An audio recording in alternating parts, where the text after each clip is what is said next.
Welcome to Stories for Sleep, a place where stories are not told to wake you, but to guide you back to the most natural state of rest for the mind.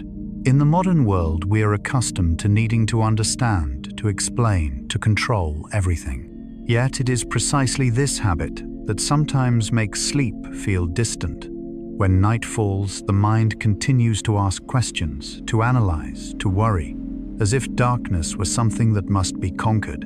And yet there are things that do not require answers, and it is within this very lack of explanation that a gentle kind of beauty resides. Today's video brings you the most relaxing truths about mysterious phenomena, quiet presences that exist in the sky, the ocean, the earth and stone, outer space, and within the human mind itself. Through the depth-oriented psychological lens of Carl Jung, mystery is no longer something to fear, but becomes a natural part of order of the unconscious of life, quietly carrying on its work. You do not need to remember. You do not need to understand everything. Simply listen and allow curiosity to soften into calm. Let Stories for Sleep accompany you tonight, where mystery is allowed to rest, and so are you. When night falls, and the outside world gradually grows quiet, something familiar happens to many people. The mind becomes more active. Unanswered questions, vague thoughts, and feelings that are difficult to name suddenly appear more clearly in the darkness. We live in an age accustomed to understanding, explaining, and controlling, but it is precisely this habit that sometimes makes sleep feel distant. This video was created for that very moment, when you no longer need stimulating information, but rather a safe space to be curious without tension. On tonight's journey, we will step together into the world of mysterious phenomena, not to decode them, not to determine right or wrong, but to listen to them as gentle whispers of the world. From unusual experiences of the mind, the sky, and the ocean, to subtle signals that science has not yet fully named, everything will be told in a slow, soft rhythm safe for sleep. Through the lens of Carl Gustav Jung, what remains unexplained is not a threat. Jung saw mystery as a natural part of a deeper order, where the unconscious symbols and the unknown coexist to support the human psyche. Not every question needs an answer, and not everything unfamiliar is frightening. Here you are not asked to believe, and you do not need to remember. You only need to listen. Each part of this video is designed to soothe the nervous system, reduce the need for control, and allow curiosity to become a gentle experience, like gazing at the night sky, without needing to understand every star. If you are tired, if your mind is still in motion, let these mysteries rest beside you without pressure, without demands. Tonight, the world is still whispering, and you are allowed to rest. Let us begin. Part 1. Introduction. The unexplained world. There is a world that has always existed alongside our everyday lives, a world that is not loud, not displayed, and does not demand to be understood immediately. It is the world of phenomena that have not yet been fully explained, things that occur quietly at the edge of awareness, like the soft breath of a larger reality, gently enveloping us. Each day, human beings live in the light of what is familiar: clocks, schedules, cause and effect, clear definitions that help us feel safe. But beneath that layer of order, there are still unnamed movements, not in opposition to science, simply not yet fully contained within its reach. Carl Gustav Jung once remarked, "The most terrifying thing is to accept oneself completely." And sometimes what unsettles us is not danger itself, but the admission that not everything needs to be explained in order to exist. In the sky, there are lights that appear and disappear, carrying no clear message, leaving no trace. In the ocean, there are sounds rising from great depths, traveling thousands of kilometers, like whispers from a memory older than humanity itself. In deep forests beneath the earth, and even within your own body, there are reactions, sensations that occur before consciousness has time to name them. Science has traveled very far. It has helped us live longer, understand more, feel safer. But science also honestly acknowledges its own boundaries. For every answer opens onto many more questions. And it is within the space between what is known and what is not yet known that mysteries quietly exist, not as threats, but as a natural part of a deeper order. Jung called this the unconscious, not chaos, but another kind of order, a layer of operation that does not require the direct light of reason. The unconscious is not chaos, but a cosmos. Just like the ocean, the surface makes up only a very small part, while the depths are where history, movement, and the most enduring forms of life reside. When we listen to mysterious phenomena at night, the purpose is not to stimulate fear nor to search for solutions. The purpose is to allow the mind to realize that you can exist in a world you do not fully understand and still be safe. There is a deep sense of relief when you allow yourself not to hold every answer. No need to tense up to analyze. No need to name every experience. Mystery in its gentlest state is not a question demanding resolution, but a space where the ego can rest. When you lie down, the lights dim, your breathing slows, the world does not become more dangerous, it simply becomes quieter. And in that quiet, what remains unexplained no longer stands before you as a challenge, but rests beside you like a silent current, steady existing long before you were born and continuing whether you are awake or asleep. This introduction does not invite you into darkness. It only invites you to sit at the edge of the unknown with gentle curiosity and a deep sense of safety. In the following sections, we will likely touch the mysteries of the mind, the sky, the ocean, time, and the universe, not to decode them, but to learn how to remain at ease in their presence. Tonight, you do not need to understand the world. You only need to allow yourself to rest within it. When night falls, the world does not become empty. It simply becomes less noisy. In that settling, certain phenomena continue without display, without seeking attention, without needing names.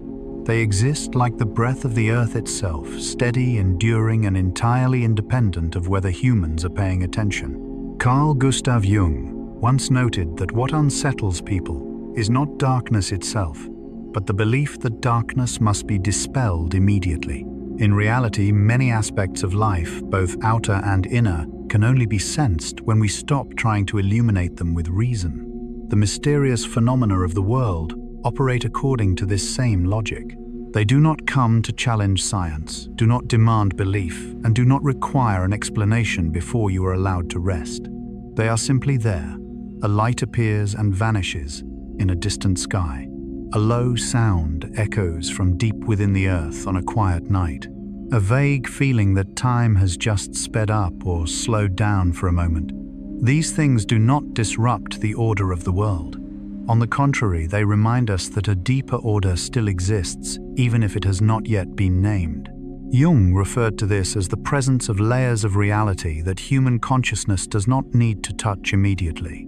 Like the personal unconscious and the collective unconscious, they do not require understanding in order to function fully. In this context, mystery is no longer something to fear. It becomes a buffer space between what is known and what does not yet need to be known, between wakefulness and sleep, between control and letting go. And when you lie down listening to whispered stories of the unexplained world, you do not need to search for truth. You do not need to hold every question in your mind. You do not need to remain vigilant. You only need to know this: the world is still functioning. These phenomena are still there, and you, right in this moment, are safe.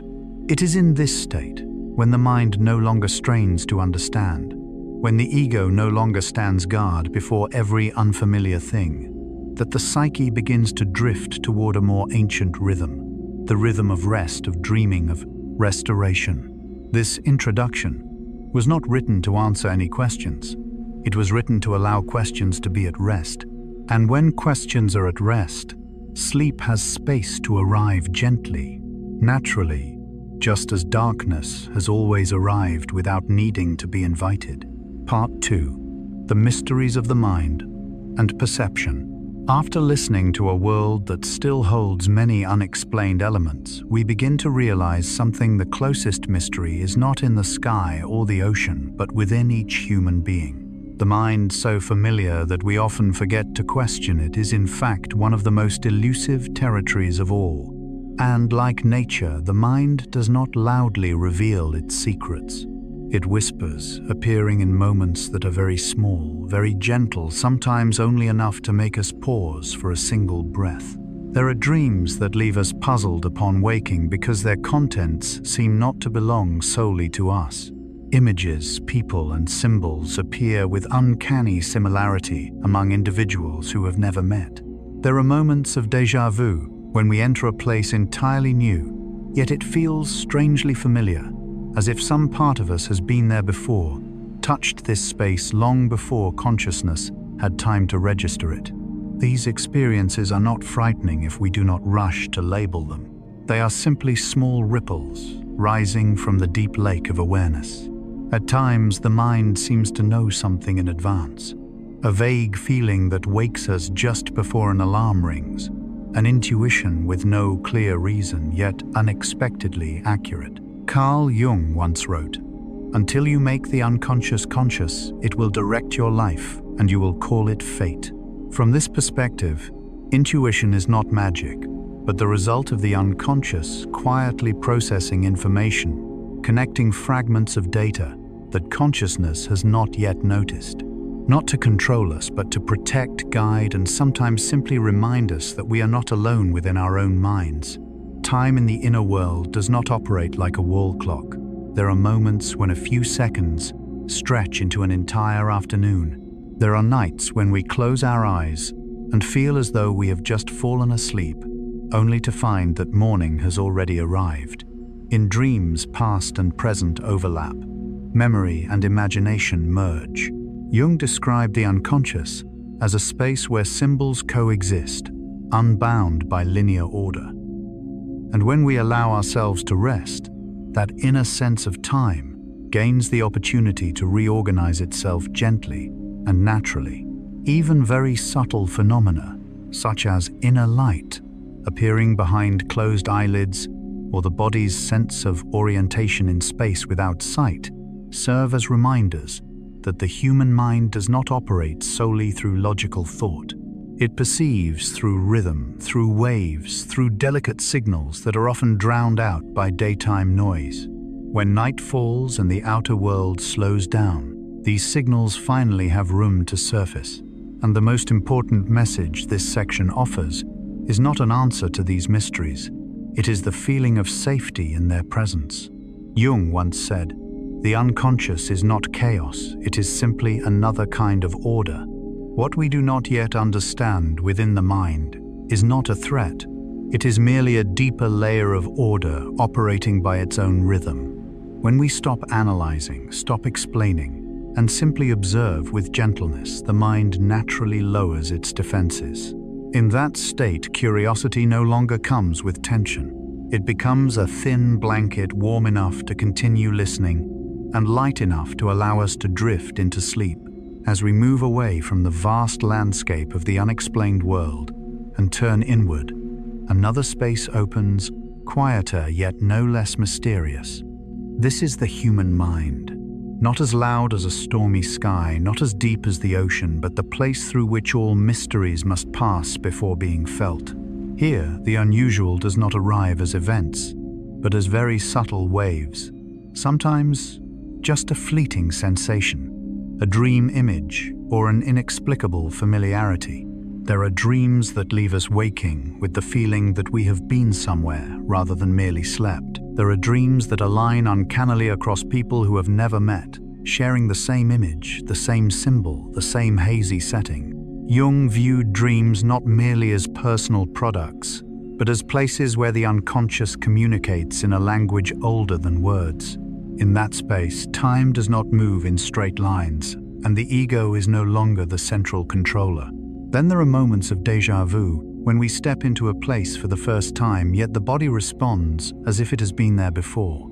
The heart rate shifts, the breath subtly slows, and the mind whispers, "I know this scene." Science may explain part of it through memory and neural processing, but the feeling remains very real, very complete, and in no hurry to be explained. It is like a door briefly opening between layers of perception, then closing before we can ask a question. There are also intuitions that arrive quietly, not as loud warnings, but as very gentle sensations, prompting us to change direction, slow down, or wake earlier than usual. Sometimes these small moments align with much larger events that follow. Jung did not view intuition as magic, but as the unconscious's ability to read patterns that consciousness has not yet recognized. In this way, the mind does not merely react, it listens deeply. When eyes are closed in darkness, some people perceive inner light, dots, lines, or soft movements behind the eyelids. Not light from the outside, but something generated within the brain as it gradually withdraws from the physical world. These images do not need interpretation. They are like a greeting from the unconscious, signaling that the mind is shifting into another mode, less controlled yet more connected. All of these phenomena, dreams, déjà vu, intuition, altered perception of time, share one common feature. They appear most clearly when the ego is not trying to control, when we are tired, when we let go, when we prepare for sleep, and this is why they do not need to be frightening. They are not signs of instability, but expressions of a mind that is broader than everyday consciousness. Here, mystery does not stand in opposition to safety. Instead, it reveals that the human mind has more layers of support than we often realize. You do not need to understand them to be protected by them. You only need to allow yourself not to be the one in control tonight. And as consciousness gently steps back, allowing the unconscious to work at its own rhythm, what once sparked curiosity during the day begins to transform into lullaby-like waves. No answers required, no conclusions needed. Only the knowing that even within what is not yet understood, your mind still knows how to guide you into rest. In the next section, we will leave this inner landscape behind and lift our gaze toward the sky, where mysteries are also quietly unfolding, without any need for human observation. Part 3. The sky and the atmosphere, an invisible ocean. After the mysteries of the mind gently open in the deeper inner layers, our gaze begins to shift outward, not through a sudden leap, but through a very slow movement, like lying still, and realizing that we are breathing. Above us, there is always a world in motion, not loud, not demanding attention, not needing to be named. The sky we are familiar with, blue by day, black by night, is in fact only a thin surface layer of a far more complex system. An invisible ocean, where electrical currents, energy waves, heat and pressure are constantly moving, intersecting, separating, and meeting again. We live at the bottom of this ocean, and just like creatures living underwater, most of the time we are unaware of the environment surrounding us, until something subtly falls out of rhythm. There are nights when the sky suddenly glows in a way unlike any familiar phenomenon. Not lightning, not auroras, not reflections from the ground, just quiet bands of light appearing and dissolving as if the atmosphere had exhaled a thought. There are layers of clouds that hold their shape for a long time despite the wind, despite motion. There are clouds that glow at night, reflecting pulses of energy the human eye was never designed to fully perceive. Not everything that exists needs to be identified. Some phenomena only need to be there. Sound is the same. Sometimes, on very quiet nights, people hear deep, distant sounds from the sky, unclear in origin, carrying no message, not threatening, simply present. These sounds do not break the silence. They reveal that silence was never empty. Carl Jung once wrote, "In all chaos there is a cosmos in all disorder, a secret order. Within the apparent chaos of the atmosphere, electrical flows, thermal vortices, radio waves, there is always a self-organizing order, even if we do not yet have language to describe it fully. Geometric ice crystals forming in the air, brief metallic scents, signaling a shift in weather, subtle electrical phenomena spreading through higher layers. All of these are signs, but not signs meant to provoke anxiety. They resemble the heartbeat of a vast living being, steady, slow, and not requiring attention to continue. From a Jungian perspective, this atmosphere closely resembles the unconscious surrounding the ego. It is not inside us, but not entirely outside us either.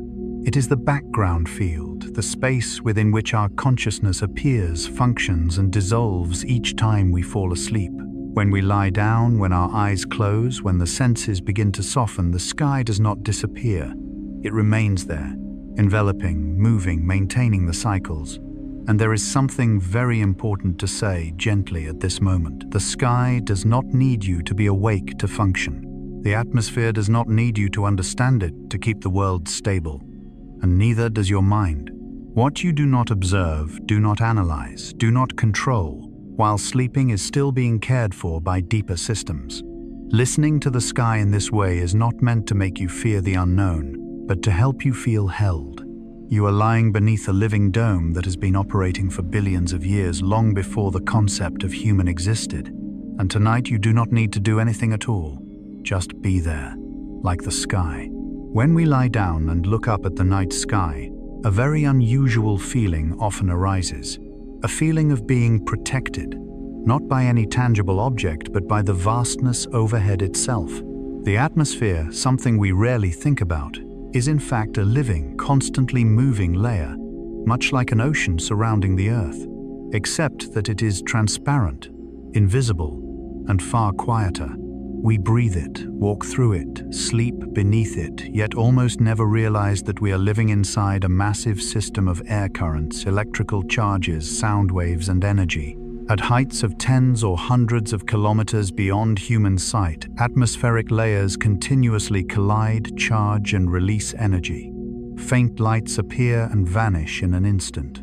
Electrical pulses run along higher layers, creating phenomena that science has only begun to name. Yet most of the time, the sky remains silent, like a calm surface, concealing powerful currents beneath. Sound behaves similarly. There are sounds from the sky with no clear source, not airplanes, not thunder, low vibrations, deep tones, sometimes recorded by instruments, sometimes only vaguely felt within the body. When we do not rush to explain them, they are not frightening. Instead, they can create a sense that the world is breathing with us, following very slow, very deep rhythms. Carl Jung once wrote, "The psyche is not of today. Its ancestry goes back many millions of years. If the human mind carries ancient memories of life, then the atmosphere carries the planet's memory of the first storms of Earth, cooling of cycles through which life learned to adapt to light and darkness. When we feel a vague unease at night, it is sometimes not fear, but a subtle resonance between our nervous system and the surrounding environment. Clouds that maintain perfect shapes and then dissolve are not sending messages. They simply remind us that the world does not need to remain stable by human standards. Lights forming in the atmosphere do not need to be seen to exist. And precisely this existence, without being witnessed, creates a deep sense of safety, of the world continues to function, even when we close our eyes, even when we stop watching. On a deeper emotional level, the sky becomes a psychological dome. It allows the ego to grow smaller. There is no need to understand every phenomenon, no need to name every pulse of light or electrical wave. It is enough to know that above you is an invisible ocean moving rhythmically and slowly wrapping the earth like a thin blanket. And as this thought settles, your breathing begins to synchronize. Air enters the lungs more gently. The body softens. The mind stops searching for answers. The sky is no longer a place of worrying mystery, but a holding space where you can safely set down every question, letting them drift away like clouds dissolving into the night. At that moment, the atmosphere is no longer above. It is around you, within you. And like the unconscious Jung spoke of, it does not need to be illuminated to do its work. It only needs to be left alone. Part 4. The Ocean and Water. The Quiet Heartbeat of Dessauve. Earth. After lying still beneath the living dome of the atmosphere, where light, electrical waves, and invisible movements envelop the Earth like an ocean above, our attention can slowly descend. There is no need to hurry, no need to fall, just a gentle movement, like the breath traveling from the chest down into the belly. From sky, we drift toward water. And there, another heartbeat of the planet is pulsing deeper, steadier, and older than anything humanity remembers. The ocean is not merely a vast body of water covering most of Earth's surface. It functions like a living body, not loud, not performative, but constantly sending rhythmic, repeating, silent signals.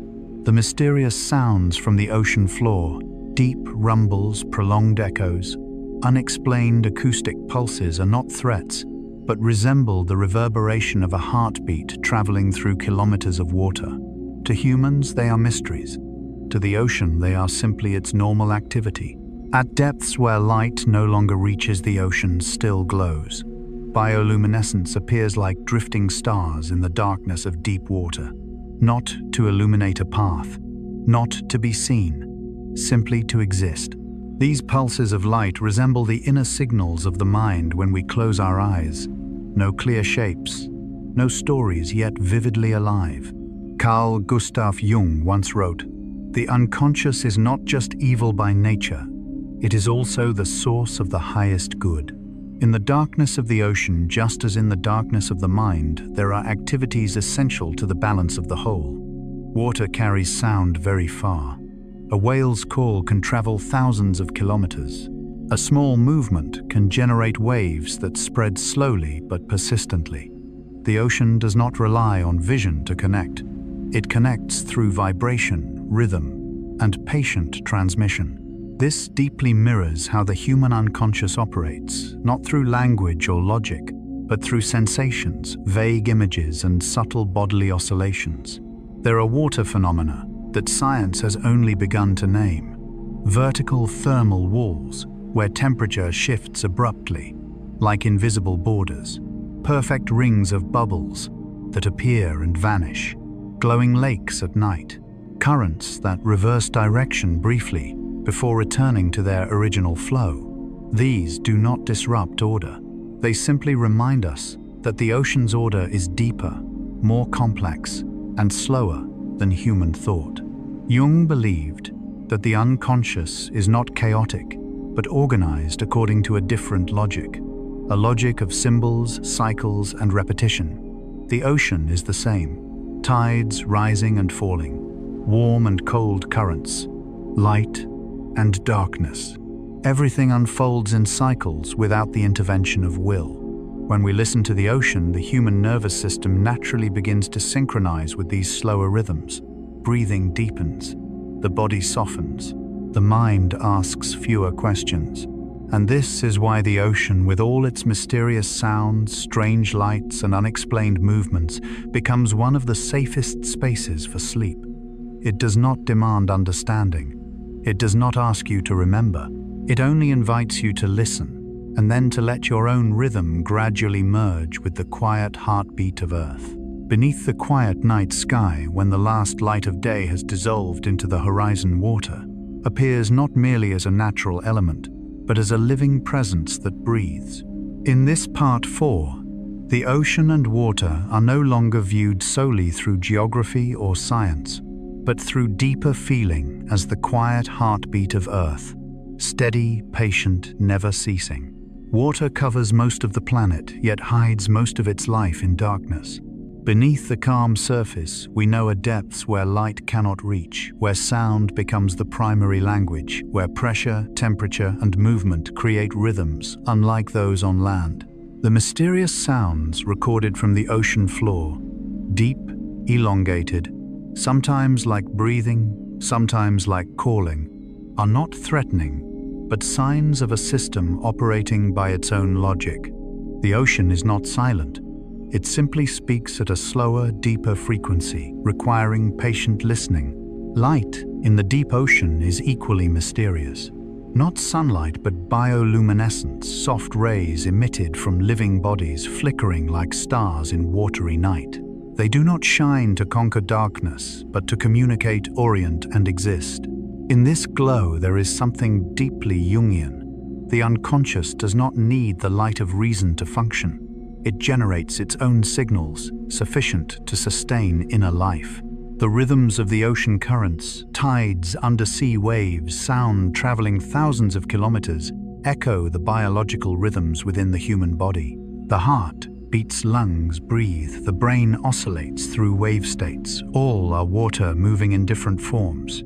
Jung viewed the unconscious as an inner ocean, vast, difficult to measure, holding layers of memory, deeper than individual life. When we hear about the deep sea, the mind seems to recognize something familiar, that rhythm exists within us as well. Phenomena such as vertical thermal walls, where water layers of different temperatures sit side by side without mixing, or perfect bubble rings that appear and dissolve, show water's remarkable capacity for self-organization. It is not chaotic as we might assume. It has structure and order, but a soft, flexible order that constantly adjusts.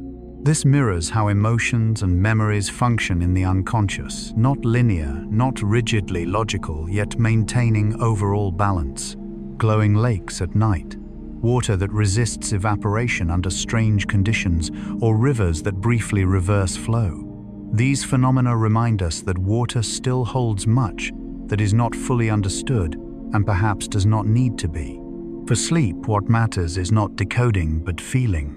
The ocean's slow, deep, steady rhythm acts like an ancient lullaby, inviting the nervous system to lower its guard, allowing body and mind to drift.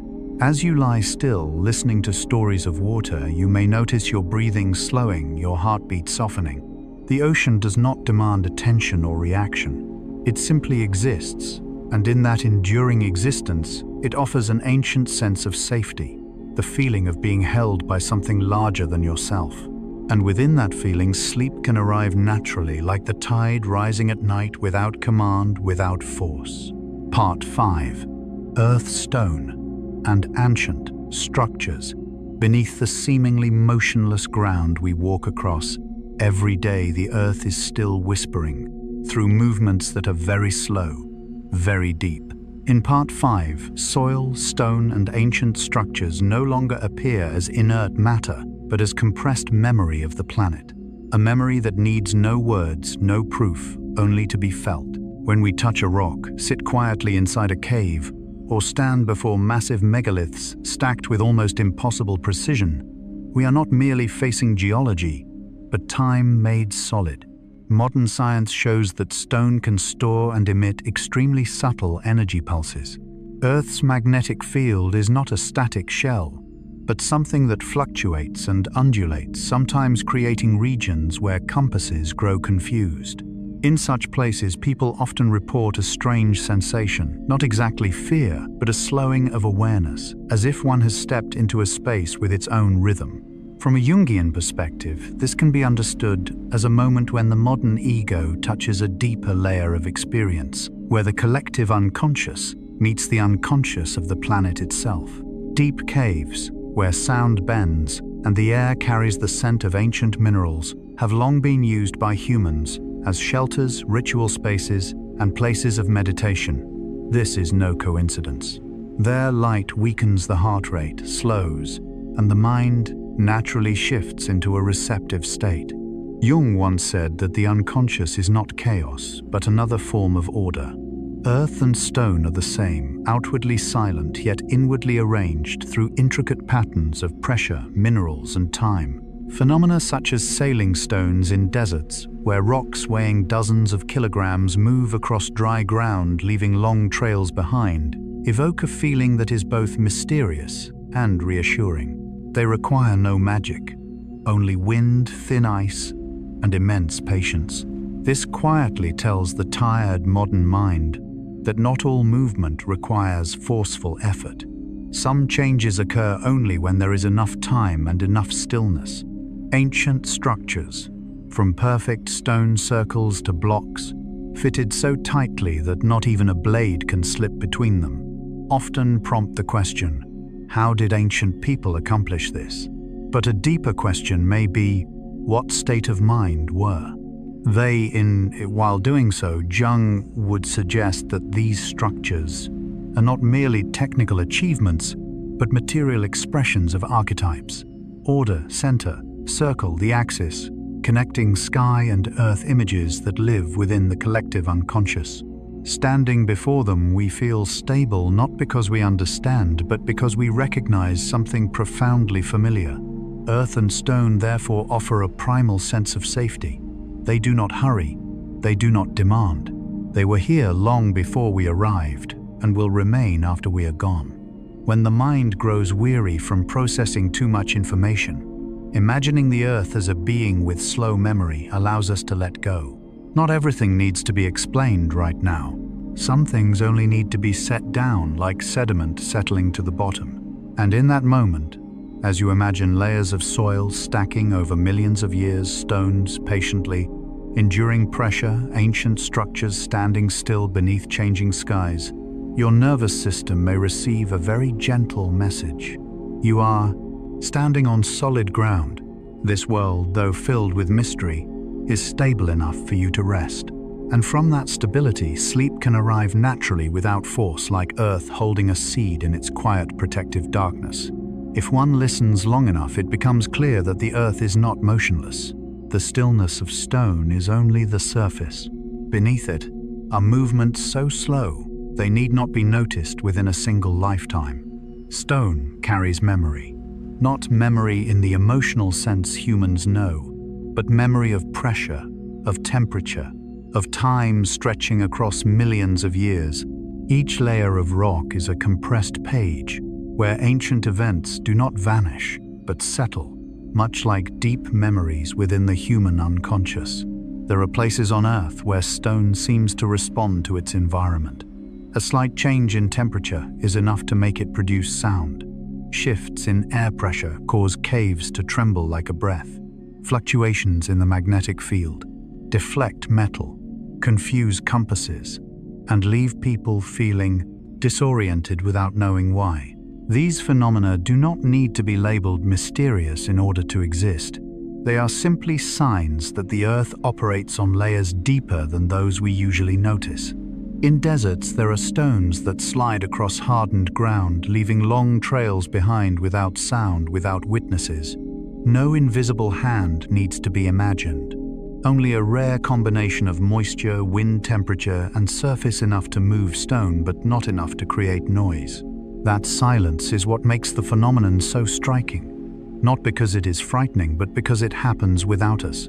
Similarly, ancient stone structures, whether formed by nature or by humans, often create a particular sense of solidity, not because of their size, but because of their precision.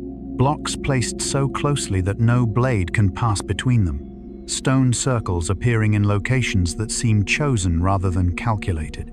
Standing before them, people often feel smaller, not in a diminished sense, but in the sense of being placed correctly. From a Jungian perspective, this feeling arises when the ego touches a layer of order older than itself, a layer that does not require explanation or proof, only experience. Stone, earth, mountains, and caves represent the archetype of foundation. They remind the mind that some things exist longer than any personal worry, that some movements are so slow they are untouched by modern pace. And for this reason, when listening to earth and stone before sleep, the nervous system begins to relearn another rhythm, a rhythm that does not require reaction, does not require decision, does not require immediate understanding. Everything can be left alone, like stone, like memories that have settled deep enough to no longer hurt. In this moment, the earth is no longer a surface to be exploited or explained, but a stable support, a place the mind can lean against and allow itself to rest. Part 6. Life and senses beyond human understanding. When humans perceive the world through sight, hearing, and language, we often forget that this is only a very narrow slice of reality. Most life on Earth operates through senses we do not possess, or can only perceive vaguely without being able to name them. And within this limitation, a gentle humility begins to emerge.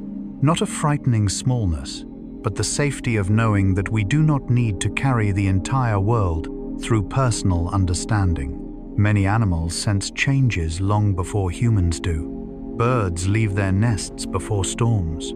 Fish alter their paths before earthquakes.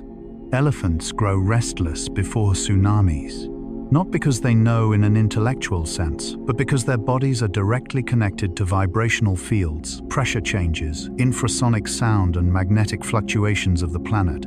For them, the world is not a series of isolated events, but a continuous stream of signals. Plants are not as passive as we once believed. Trees respond to light, to chemicals in the air, to injury, even to presence. They emit slow electrical signals, transmit information through roots and fungi, and warn one another of danger. A forest is not a collection of separate individuals, but a vast sensory network where information moves without words. Fungi, corals, insects, the most ancient forms of life, demonstrate that intelligence does not necessarily reside in a brain. They synchronize light, biological rhythms, reproductive cycles, and collective behavior without a central controller, as if life itself knows how to organize as long as connection is not broken.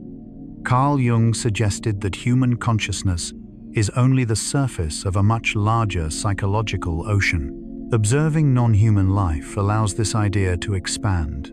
Not only does the human mind have an unconscious, but life itself operates on sensory layers deeper than conscious awareness. Jung wrote, "The unconscious is not just evil by nature, it is also the source of the highest good." In this context, the unconscious is not darkness, but the silent, intelligent foundation of life. Listening to senses beyond understanding is not meant to make us feel lost. On the contrary, it allows the mind to rest. When you realize that the world functions fully, without needing you to understand everything, supervise everything, or analyze everything, the ego can gently soften. And this state is very close to sleep. As you lie still in the dark, your body is still sensing heartbeat, temperature, gravity, the safety of space. You do not need to name these sensations. You only need to let them happen. Just as insects navigate at night, fish migrate through dark oceans, and plants communicate beneath the soil, life within you also knows how to self-regulate. At this point in the night, hearing about other senses does not heighten alertness, it dissolves the need for control. You do not need to understand the world before sleeping. You only need to trust that you are a very small, yet perfectly placed part of a vast and gentle living network. And when that thought settles, sleep is no longer something to be achieved, it becomes something that naturally occurs. When observing life beyond humans, what soothes us is not its strangeness, but the feeling that we are not the sole center of perception. There are beings that do not need to name emotions or narrate experiences, yet still live, respond, and adjust delicately to their surroundings. They do not think like humans, but listen to the world with their entire bodies. Many animals sense minute changes in air pressure, ground vibration, and magnetic fields, signals too faint for human awareness. Before storms arrive, before the ground shifts, before weather changes, they already know. Not through prediction, but through deep synchronization with their environment. This echoes Jung's observation that consciousness is only a thin layer on the surface of the psyche. Beneath it lies an older, broader sensory layer, where information need not be named to matter. Plants, too, are not silent as we once assumed. They respond to light, sound, touch, even presence. A leaf closing a stem, turning a species, softly glowing at night, these are all forms of wordless communication. Slow, quiet, and demanding no attention. In that world, perception is not the privilege of the brain, but a distributed quality of life itself. Fungi, corals, and insects form vast networks where signals travel not through speech but through chemicals, vibrations, and rhythm. One individual vibrates slightly. The whole system adjusts. One light flashes, thousands respond.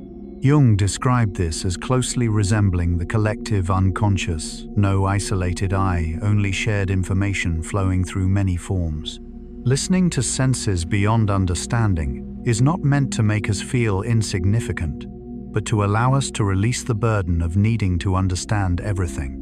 If life can function smoothly without conscious control, then perhaps in sleep you also do not need to keep every emotion and thought within reach. Your body, like those other beings, knows how to self-regulate when allowed. And in this moment, as you listen without analyzing or concluding, you are touching that ancient sensory layer, a place where safety does not come from knowledge but from resonance, where the world grows quieter, and you no longer need to stand guard over everything that is happening. And as we begin to accept that life perceives the world through layers far subtler than human knowledge, that vibration, light chemistry, and rhythm exist alongside thought and language, the boundary of Earth no longer seems to end at the ground beneath our feet. These quiet senses do not remain confined to forests, oceans, or living bodies. They continue outward, expanding into the night sky where light travels from far away, where waves and signals cross cold emptiness, where space is not empty at all. If life on Earth has shown that perception does not require words, then perhaps the universe beyond is whispering in similar ways, slowly, distantly, without demanding immediate response. And from here, as the mind softens and releases its need to explain, we can gently lift our gaze beyond this familiar planet to step into Part 7, Space and the Cosmos' Distant Signals, where mysteries no longer create tension, but gently expand the feeling of being held within a vast and peaceful universe. When we realize that life on Earth perceives the world through more than familiar senses, when we understand that animals, plants, fungi, and even microorganisms are listening to reality through layers of vibration that humans have not yet reached, a soft question begins to open. If life on Earth is already this subtle, what then is unfolding beyond the sky we know? From here, the mind's gaze no longer stays fixed on the ground. It naturally turns upward, not with anxious curiosity, but with a quality of listening, like lying still at night and noticing sounds that are very distant, very faint. Space and the universe are often imagined as cold emptiness, yet in truth they have never been silent. Stars sometimes dim and brighten in ways that do not follow familiar cycles. Distant light sources flicker as if breathing. Radio signals repeat with steady rhythm, then fall silent, then return, not clear enough to be called messages, yet not random enough to ignore. In this way, the universe is not a dead void, but a vast field of vibration where energy, waves, and time interweave like an invisible ocean. Carl Jung wrote that the unconscious does not communicate through logical language, but through symbols, rhythm, and repetition. Seen through that lens, the universe need not feel like a question demanding an answer, but like a background that is softly whispering. Meteorites carrying unfamiliar structures fall to Earth, bringing no messages, yet carrying memories of regions of space older than life itself. Dark clouds that swallow light appear not to threaten, but to remind us that not everything needs illumination in order to exist. There are waves of energy passing through the planet, through your body, through your brain, without ever asking the permission of consciousness. And the strange thing is, they do no harm. They simply pass through. At a deeper level, this carries a very gentle meaning for the mind before sleep. The world, both Earth and the cosmos, is operating through countless processes you do not need to monitor. You do not need to understand what those signals are. You do not need to decode where that light comes from. You do not need to know whether the universe is sending messages. Like your own unconscious, the universe works in the background, quietly, precisely, without requiring the ego's supervision. And when you allow that thought to settle, a familiar feeling begins to emerge, the feeling that you are not responsible for guarding existence. Sleep, like the universe, does not arrive when it is forced. It arrives when you stop trying to understand, stop trying to track, stop trying to control. Space beyond continues to send its signals.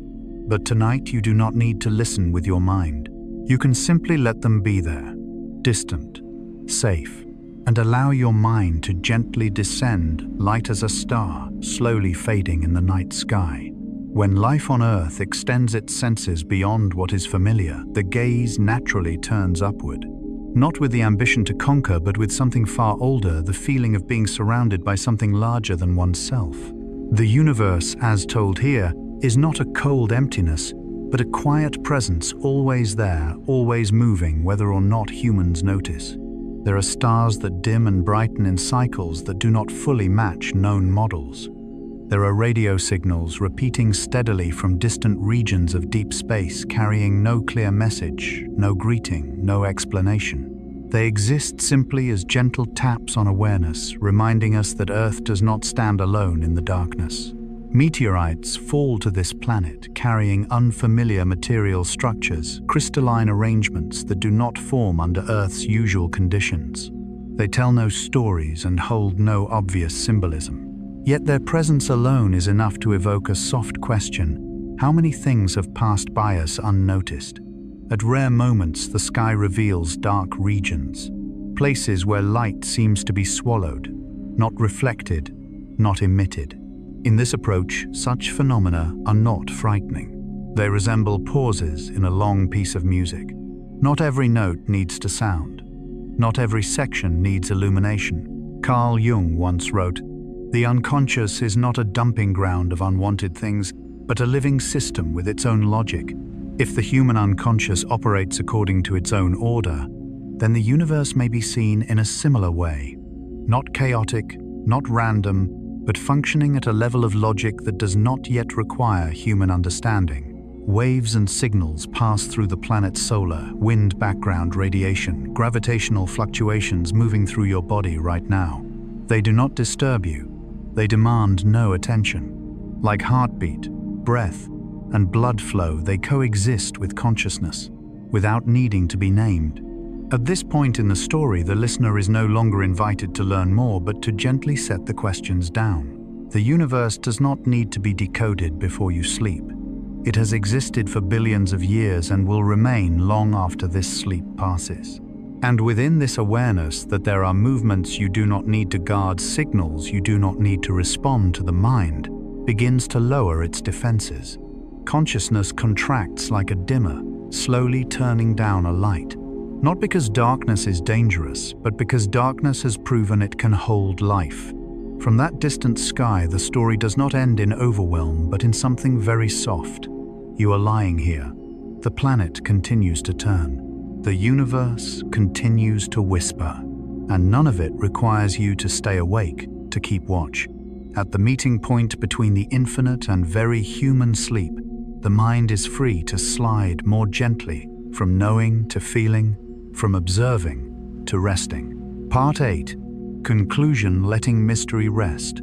After moving through the deep layers of sky, ocean, earth, life, and cosmos, perhaps what matters most is not what you have heard, but what remains in your body now.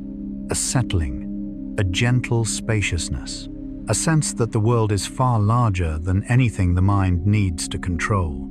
Carl Gustav Jung reminded us that the human mind is not designed to understand everything consciously. Some aspects of reality are meant to be held, not explained. When we shine rational light into every shadow, we do not necessarily make the world safer. Sometimes we only make ourselves more tired. And so this ending offers no new mysteries.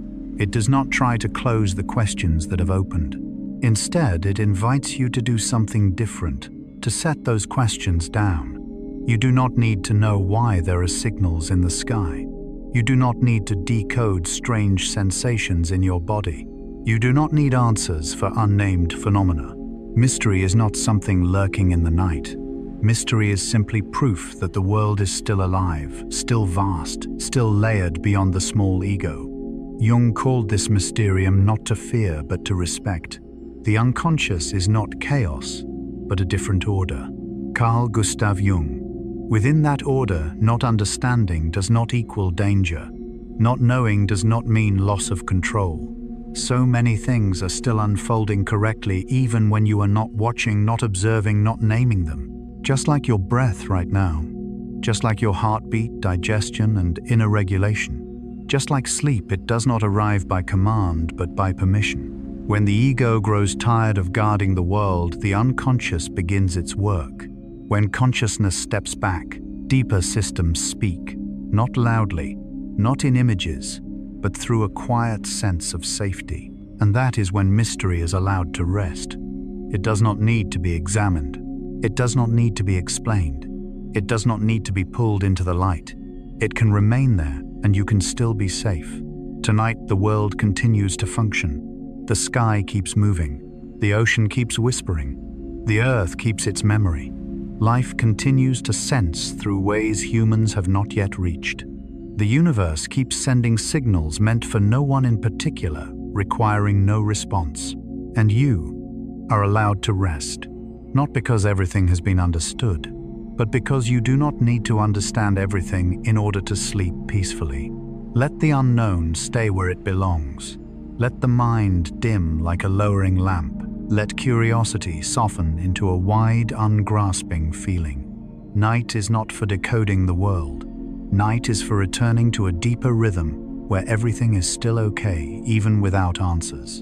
And in that silence, sleep can arrive, not summoned, not forced, simply received. When night falls and the outer world grows quieter, there is a fragile moment we all recognize. The body is tired, but the mind remains awake. Wandering thoughts, unanswered questions, vague and nameless feelings drift by softly without noise, yet enough to keep sleep lingering outside the door.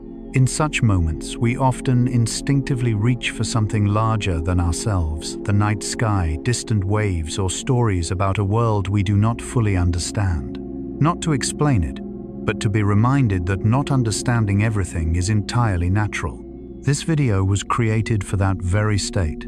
The most relaxing facts about mysterious phenomena to help you sleep are not meant to astonish you, nor to offer definitive answers. Instead, they invite you into a safe space where mysteries are allowed to exist as they are quiet, deep, and free from control. Through Carl Jung's lens, what remains unexplained is not a threat, but a natural part of a deeper order. The human unconscious, like the world around us, moves according to subtle rhythms that reason does not need and sometimes should not fully grasp. In the journey ahead, you will hear about phenomena within the mind, across the sky, beneath the ocean, inside the earth, and far into outer space. Each story is told slowly, gently, like a whisper, rather than a lesson. You do not need to remember. You do not need to analyze. You only need to listen.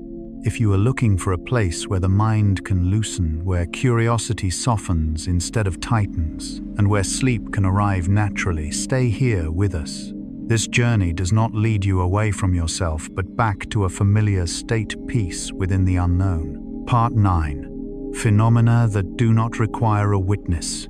After expanding our gaze toward the distant universe, where radio signals repeat, stars dim without explanation, and waves of energy quietly pass through space, perhaps the gentlest thing we can do now is to return, not to humanity, but to a world that does not need humans at its center. There are phenomena that occur when no one is watching. No cameras, no curious eyes, no questions waiting to be answered. In the most remote regions of Earth, light sometimes appears and fades away in complete silence. No one knows where it comes from, and there is no evidence that it needs to be known. On the surface of the sea at night, perfect wave patterns form, spreading like watery mandalas, then disappear, leaving no trace, leaving no story behind. In deep forests, electric and magnetic fields oscillate gently, like the breathing of a larger body unfolding in the quiet of night when no one is listening. And there are self-organizing signals, structures that form and dissolve on their own, without requiring conscious observation, without needing the ego's confirmation. Here, the world offers a very quiet message. Existence does not need to be witnessed in order to be real. Carl Gustav Jung once wrote a sentence of great importance, one that, when read at night, can make the body soften. The world exists, not because we perceive it, but because it is. From a Jungian perspective, this is the moment when the ego can rest.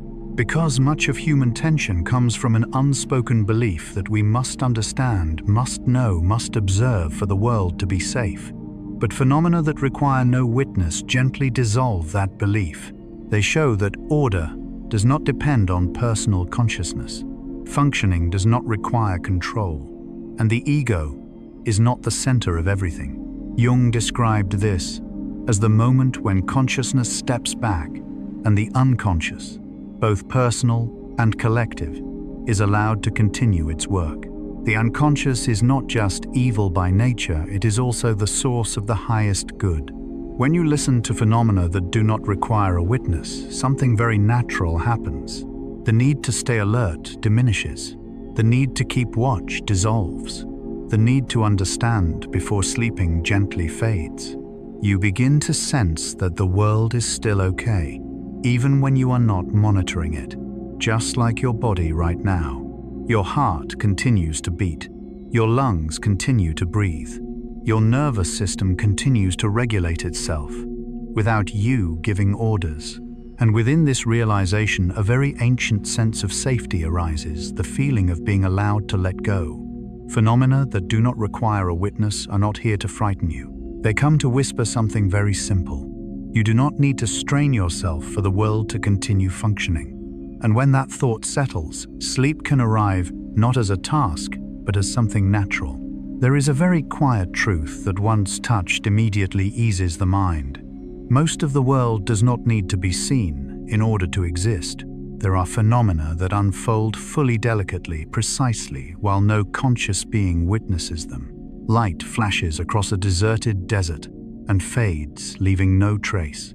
A perfectly balanced ocean wave pattern forms in the darkness, almost mathematical in its symmetry, then dissolves before sunrise. Magnetic fields gently fluctuate in cold air, creating no event, leaving no record, bearing no name. They happen, and that is enough. From Carl Jung's perspective, the human ego often carries a subtle illusion that the world must be seen to be real, that experience only has value when it is perceived, analyzed, remembered. But the unconscious, both personal and collective, operates in an entirely different way. It does not need an audience. It does not need proof. It does not need confirmation. Phenomena that do not require a witness are like the deepest dreams of the human mind. They still occur, still organize, still heal, even if you remember nothing the next morning. When a stream of thought slows at night, when you lie there listening to your own breath, many internal processes are operating in the same way. They do not ask your permission. They do not wait for your understanding. They do not need your intervention. And that is precisely what makes them safe. Jung emphasized that the more the ego tries to occupy the center, the more unstable the inner world becomes. Conversely, when the ego steps back even slightly, a deeper order naturally emerges. Phenomena that do not require a witness remind us, you are not the guardian of the universe. You do not need to stay awake for everything to continue. You do not need to understand everything in order to be safe. Right now, somewhere on Earth, a very small change may be taking place without meaning, without message, without demand for response. And that is perfectly fine. As you listen now, you can allow yourself to do the same. You do not need to monitor every thought. You do not need to hold on to every sensation. You do not need to witness yourself falling asleep. The world functions well, even without your gaze. And sleep arrives more easily when you stop trying to do anything at all. Just be there, light, quiet, and allow those things that do not require a witness to continue their silent work. Part 10. Nonlinear time. After listening to phenomena that do not require a witness, after realizing that the world continues to function fully, whether the ego is present or not, a natural question begins to arise very gently, very deeply. If the world does not need us in order to exist, does time truly require us to chase after it?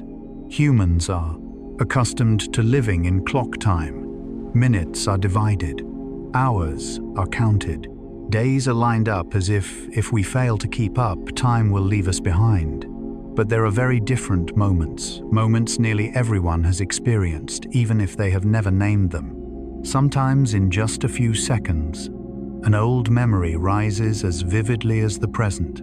Sometimes an entire afternoon passes without us remembering how it went by. Sometimes in dreams we live a very long life within a brief sleep.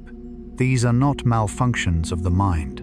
They are signs that time has more than one form. Carl Gustav Jung emphasized that the unconscious does not follow the linear order of consciousness.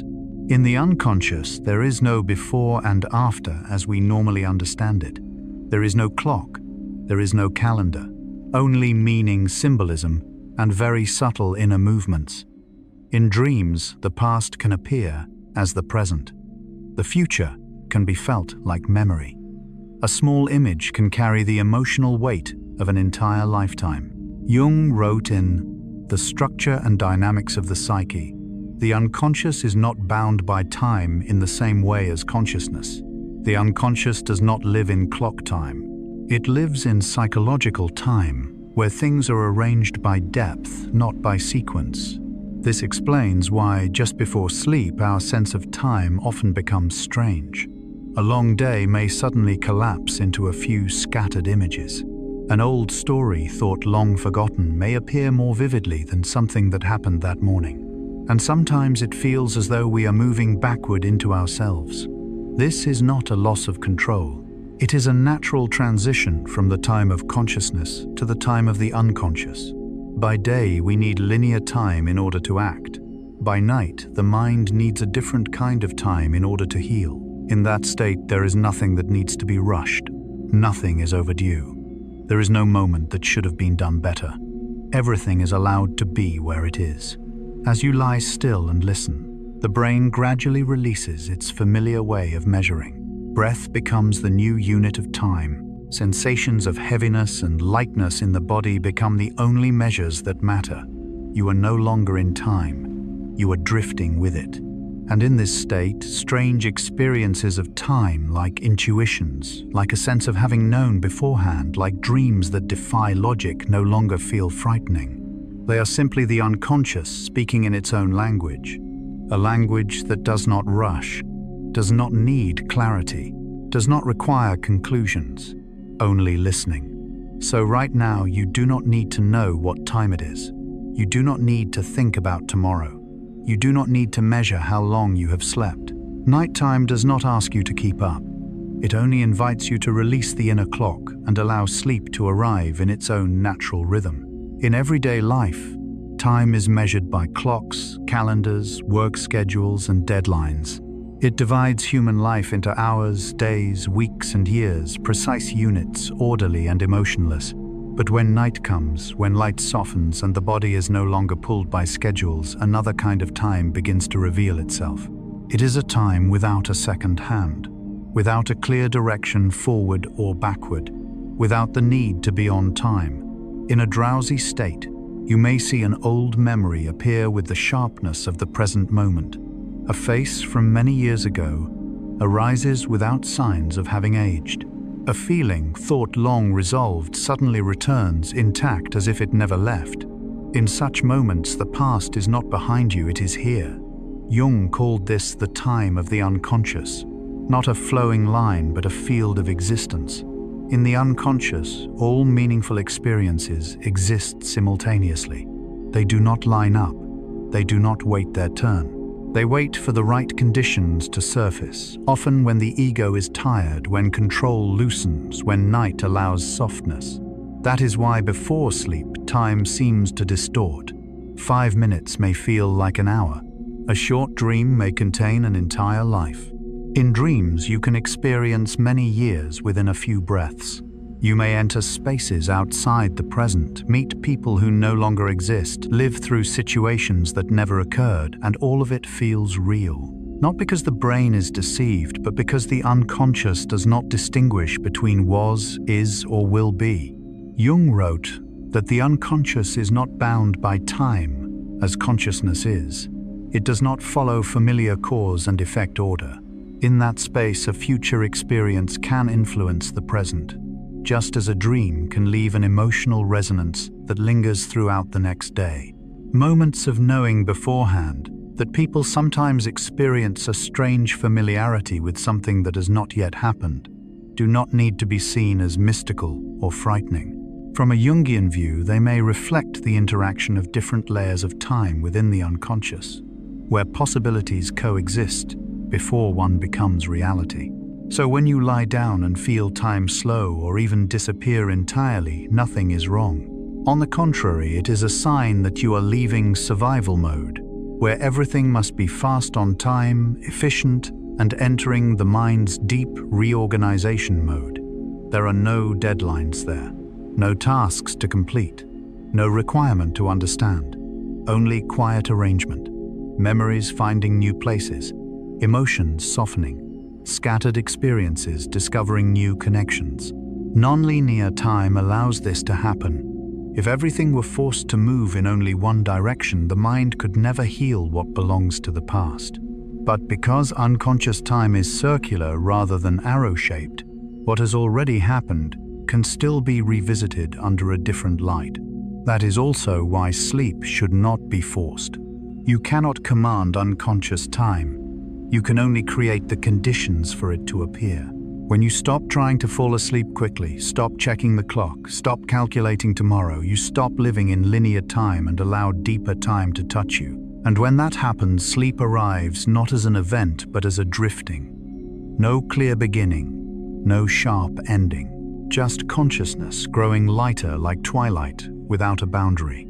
There, time is no longer something you must keep up with. It becomes a space where you're allowed to rest inside yourself. And in that space, nothing is urgent, nothing is late. Everything is unfolding at the right moment according to the quiet rhythm of the unconscious. Part 10. Non-linear time. After listening to phenomena that do not require a witness, after realizing that the world continues to function completely, whether the ego is present or not, a natural question begins to arise. Very gently, very deeply. If the world does not need us in order to exist, does time truly need us to chase after it? Human beings are accustomed to living in clock time. Each minute is divided. Each hour is counted. Each day is lined up as if we fail to grasp it in time, time itself will leave us behind. But there are very different moments that nearly everyone has experienced, even if they have never named them. Sometimes in just a few seconds, an old memory rises as clearly as the present. Sometimes an entire afternoon passes, and we cannot remember how it went by. Sometimes in a dream, we live a very long life within a short period of sleep. These phenomena are not flaws of the mind. They are signs that time does not have only one form. Carl Gustav Jung emphasized that the unconscious does not follow the linear order of consciousness. In the unconscious, there is no before and after as we usually understand it. There is no clock. There is no calendar. There is only meaning, symbols, and very subtle inner movements. In dreams, the past may appear as the present. The future may be felt as memory. A single small image can carry the emotional weight of an entire lifetime. Jung wrote in The Structure and Dynamics of the Psyche, the unconscious is not bound by time in the same way as consciousness. The unconscious does not live in the time of the clock hand. It lives in psychological time, where things are arranged by depth, not by sequence. This explains why, just before sleep, our sense of time often becomes strange. A long day may suddenly collapse into a few scattered images. An old story thought long forgotten may suddenly appear more vividly than what happened earlier that morning. And sometimes it feels as though we are moving backward into ourselves. This is not a loss of control. It is a natural transition from the time of consciousness to the time of the unconscious. During the day, we need linear time in order to act. At night, the mind needs a different kind of time in order to heal. In that state, nothing needs to be rushed. Nothing is overdue. There is no moment that should have been done better. Everything is allowed to be exactly where it is. When you lie still and listen, the brain gradually releases its familiar way of measuring. Breath becomes the new unit of time. Sensations of heaviness and lightness in the body become the only measures that still matter. You are no longer inside time. You are drifting with it. And in that state, unusual experiences of time, such as intuition, the feeling of having known something in advance, or dreams that defy logic no longer feel frightening. They are simply the unconscious, speaking in its own language, a language that does not rush, does not need clarity, does not demand conclusions, only needs to be listened to. So right now you do not need to know what time it is. You do not need to think about tomorrow. You do not need to measure how long you have slept. Nighttime does not ask you to keep up. It only invites you to release the inner clock and allow sleep to arrive in its own natural rhythm. In everyday life, time is measured by clocks, calendars, work rhythms, and deadlines. It divides human life into hours, days, weeks, and years, regular, precise, emotionless units. But when night falls, when the light softens, and the body is no longer pulled by schedules, another kind of time begins to reveal itself. It is a kind of time without a second hand, without a clear direction forward or backward, without the need to be on time. In a drowsy state, you may see a very old memory appear, with the sharpness of the present moment. A face from many years ago emerges bearing no trace of the time that has passed. An emotion thought to be resolved suddenly returns intact as if it never left. In those moments, the past is not behind you, it is right here. Carl Jung called this the time of the unconscious. Not a linear flow, but a field of existence. In the unconscious, all meaningful experiences exist simultaneously. They do not line up. They do not wait their turn. They wait for the right conditions to surface, often when the ego is tired, when control loosens, when night allows softness. That is why before sleep time seems to distort. 5 minutes can feel like an hour. A short dream can contain an entire lifetime. In dreams, you may experience many years within just a few breaths. You may enter spaces that do not belong to the present, meet people who no longer exist, live through situations that never occurred, and all of it feels real. Not because the brain is deceived, but because the unconscious does not distinguish between was, is, or will be. Jung wrote that the unconscious is not bound by time in the way consciousness is. It does not follow familiar cause and effect order. In that space, a future experience may influence the present, just as a dream can leave an emotional echo that lasts throughout the following day. Moments of knowing beforehand that people sometimes experience a sense of familiarity with something that has not yet happened do not need to be seen as mystical or frightening. From a Jungian perspective, they may reflect an overlap of different layers of time within the unconscious, where possibilities coexist before one becomes realized. So when you lie down and feel time slow, or even disappear entirely, nothing is wrong. On the contrary, it is a sign that you are leaving survival mode, where everything must be fast, must keep up, and entering the mind's deep reorganization mode. There are no deadlines there, no tasks to complete, no requirement to understand, only quiet rearrangement, memories finding new places, emotions softening, scattered experiences discovering new connections. Non-linear time allows this to happen. If everything were only allowed to move in one direction, the mind could never heal what belongs to the past. But because time in the unconscious is circular rather than arrow-like, what has already happened can still be revisited in a different light. This is also why sleep should not be forced. You cannot command unconscious time. You can only create the conditions for it to appear. When you stop trying to fall asleep, quickly stop checking the clock, stop calculating tomorrow. You stop living in linear time and allow deeper time to touch you. And when that happens, sleep arrives not as an event but as a drifting.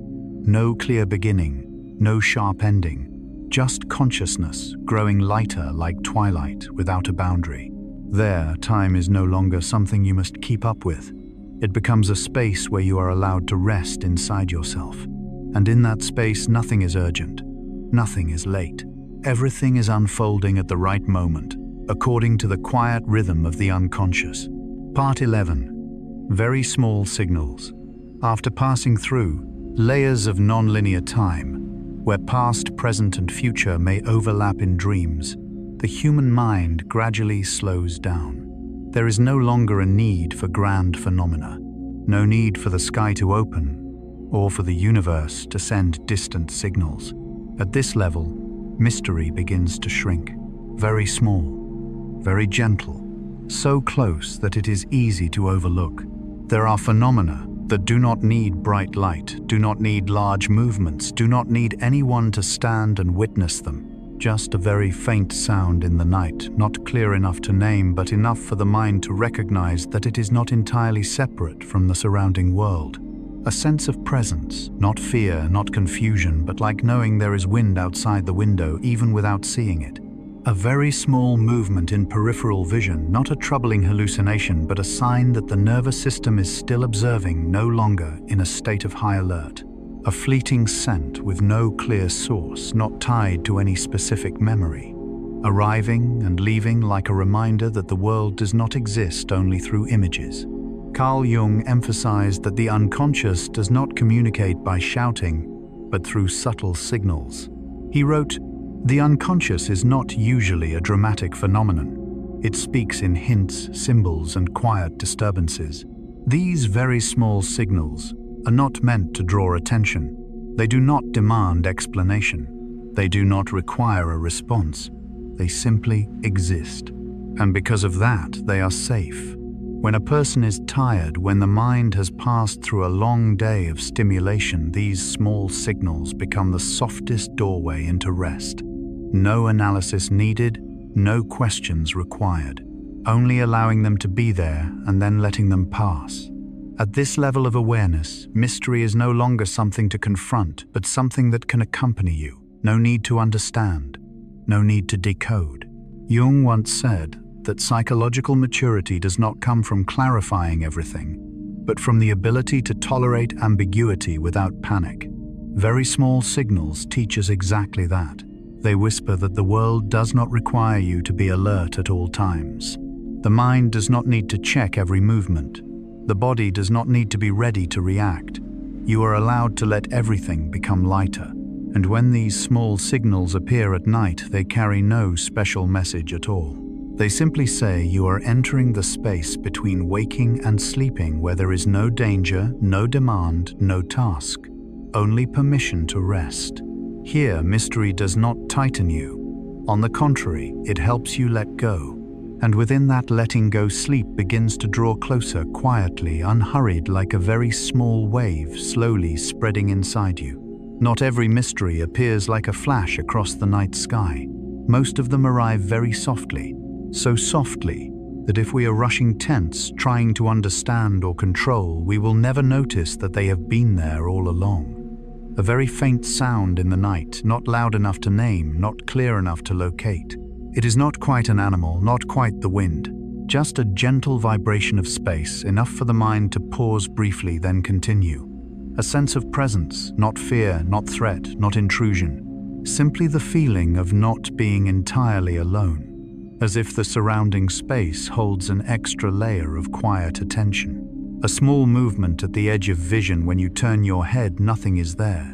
Not a hallucination, not something strange, but the nervous system catching a signal too subtle to become a clear image. A fleeting scent, not belonging to the room, not tied to any specific memory. It arrives and fades, leaving behind a feeling that is hard to name, like the aftertaste of a dream that has not yet formed. Such phenomena are often ignored or quickly labeled by the rational mind, just tired, just imagination, just coincidence. But from Carl Gustav Jung's perspective, it is precisely these small things that allow the unconscious to communicate most gently with consciousness. Jung once wrote a very quiet but profound sentence. The unconscious does not communicate by shouting but by whispering. The unconscious never needs to startle you. It does not need to frighten you. It only whispers through signals that are just strong enough to be felt but not strong enough to be controlled. When we are tired, when the day has closed, when the ego's defenses begin to soften, these very small signals become easier to notice. Not because they have just appeared, but because the mind has finally become quiet enough to listen. And what matters most is this: these signals do not ask for action. They do not demand understanding, interpretation, or response. Their existence is not a warning but a sign of a world that continues to operate with great subtlety even when you are not actively participating in it. In the moments before sleep, the brain gradually shifts from analysis to sensation, from control to reception. Very small signals become a gentle bridge between day and night, between consciousness and the unconscious. They remind you that not everything meaningful needs to be clear. Not every phenomenon needs to be explained, and not every presence needs to be confirmed by reason. As you lie still, your breath slowing, and the outer world becoming softer, these very small signals do not increase. They simply move close enough that you no longer miss them. And within that subtlety, the mind begins to feel safer, not attacked by the unfamiliar, not pulled into large questions, simply allowed to be still, together with the quiet whispers of the world. That is when sleep begins to open its door. Part 11. Very small signals. After passing through layers of non-linear time, where past, present, and future may overlap within dreams, the human mind gradually slows down. There is no longer a need for grand phenomena, no need for the sky to open, or for the universe to send distant signals. At this level, mystery begins to shrink. Very small, very light, so close that it can easily be overlooked. There are phenomena that do not require bright light, do not require large movements, do not require anyone to stand and witness them. Just a very faint sound in the night, not clear enough to be named, but clear enough for the mind to sense that it is not completely separate from the surrounding world.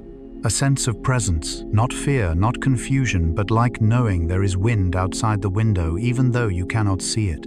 A very slight movement in the edge of peripheral vision, not a troubling hallucination, but a sign that the nervous system is still observing, no longer in a state of high alert. A fleeting scent with no clear source, not tied to any specific memory, arriving and leaving like a reminder that the world does not exist only through images. Carl Jung emphasized that the unconscious does not communicate by shouting, but through subtle signals. He wrote, "The unconscious is not usually a dramatic phenomenon. It speaks in hints, symbols, and quiet disturbances. These very small signals are not meant to attract attention. They do not ask to be explained. They do not demand a response. They simply exist. And because of that, they are safe." When a person is tired, when the mind has moved through a day full of stimulation, these small signals become the softest doorway into rest. No analysis is needed. No questions are required. Only allowing them to be there and then letting them pass. At this level of awareness, mystery is no longer something to confront, but something that can accompany you. No need to understand. No need to decode. Jung once said that psychological maturity does not come from clarifying everything, but from the ability to tolerate ambiguity without panic. Very small signals teach us exactly that. They whisper that the world does not need you to be alert all the time. The mind does not need to check every movement. The body does not need to be ready to react. You can allow everything to become lighter. And when these small signals appear at night, they carry no special message at all. They simply say you are entering the space between waking and sleeping, where there is no danger, no demand, no task, only permission to rest. Here, mystery does not tighten you. On the contrary, it helps you let go. And within that, letting go sleep begins to move closer quietly without urgency, like a very small wave slowly spreading inside you. Not every mystery appears like a flash across the night sky. Most of them arrive very softly. So softly that if we are rushing tense, trying to understand or control, we may never realize they have been there for a long time. A very small sound in the night, not loud enough to name, not clear enough to locate its source. It does not sound like an animal, nor quite like the wind. Just a gentle vibration of space, enough for the mind to pause briefly and then continue. A sense of someone's presence, not fear, not threat, not intrusion.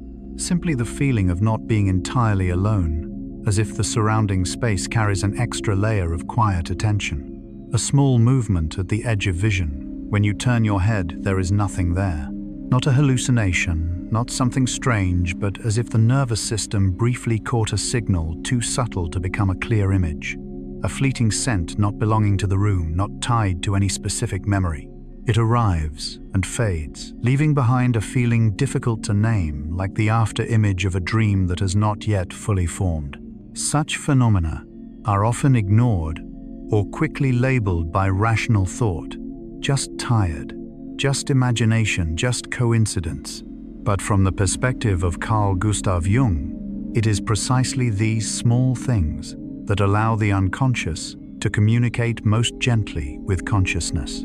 Jung once wrote a very quiet but profound sentence. The unconscious does not communicate by shouting but by whispering. The unconscious never needs to shout. It does not need to startle you. It only whispers through signals strong enough to be felt but not strong enough to be controlled. When we are tired, when the long day comes to an end, when the ego's defenses begin to soften, these very small signals become easier to notice. Not because they are new, but because the mind is finally quiet enough to listen. And what matters most is this: these signals do not demand action. They do not require understanding, interpretation, or response. Their existence is not a warning, but a sign of a world that continues to operate with great subtlety, even when you are not actively participating in it. In the moments before sleep, the brain gradually shifts from analysis to sensation, from control to reception. Very small signals become a gentle bridge between day and night, between consciousness and the unconscious. They remind you that not everything meaningful needs to be clear. Not every phenomenon needs to be explained, and not every presence needs to be confirmed by reason. As you lie still, your breath slowing, and the outer world becoming softer, these very small signals do not increase. They simply move close enough that you no longer miss them. And within that subtlety, the mind begins to feel safer, not attacked by the unfamiliar, not pulled into large questions, simply allowed to be still together with the very gentle whispers of the world. That is when sleep begins to open its door. Part 12. Mystery as part of order. There is a quiet belief that has followed humanity for centuries, that the world is only truly safe when everything is explained, that the light of knowledge must reach every corner, and that anything unnamed carries a hidden threat. But when night falls, when breathing slows, when reason stops pressing for answers, we begin to recognize a gentler truth. Not everything unknown is chaotic. There are spaces that are not empty because order is missing, but because their order operates at a deeper level. Carl Gustav Jung once wrote a very quiet sentence, easy to overlook if read too quickly. The unconscious is not chaos, but a different order. The unconscious, in this view, is not a place of disorder, but a place where different laws are at work. Laws that do not follow linear logic, do not need to be named in order to exist, do not require proof in order to function, just like the mysterious phenomena of this world. A deep ocean current does not need human understanding to keep flowing. An electrical impulse in the atmosphere does not need measurement to self-balance. A fleeting intuition in the mind does not need explanation to complete its role. Mystery, therefore, is not a system error. It is a sign that the system itself is larger than our current capacity to observe it. Science at its deepest level has always known this. Each discovery does not close the world, it opens new boundaries. Each honest answer gives rise to more subtle questions. Not because we have failed, but because reality is wider than any map. In the space of sleep, the human mind functions in much the same way. When consciousness loosens, when the ego stops controlling, the unconscious does not erupt like a storm. It quietly reorganizes experience, memory, and emotion along pathways we cannot track during the day. Dreams, therefore, are not messages that must be decoded immediately. They are natural movements of an inner order, like tides, that do not need a guard, like night that does not require explanation to arrive.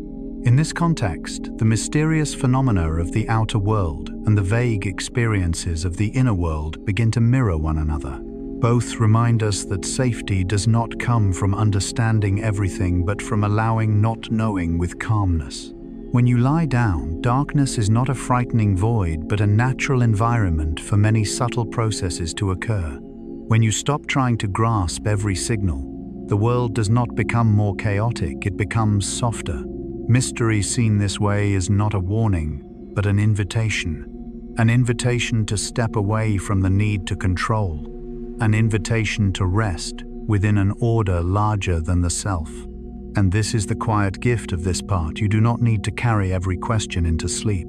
You do not need to solve the world before closing your eyes. Some things are allowed to be there, ununderstood, unnamed, and completely harmless. We are often taught that a good world is one that can be understood. A healthy mind is one that knows cause and effect, and a peaceful night is one where every question has an answer. But when night arrives, when light softens, and the senses withdraw, the unexplained becomes less frightening than ever. Mystery in this state is no longer a threat to the ego. It becomes breathing space for the mind.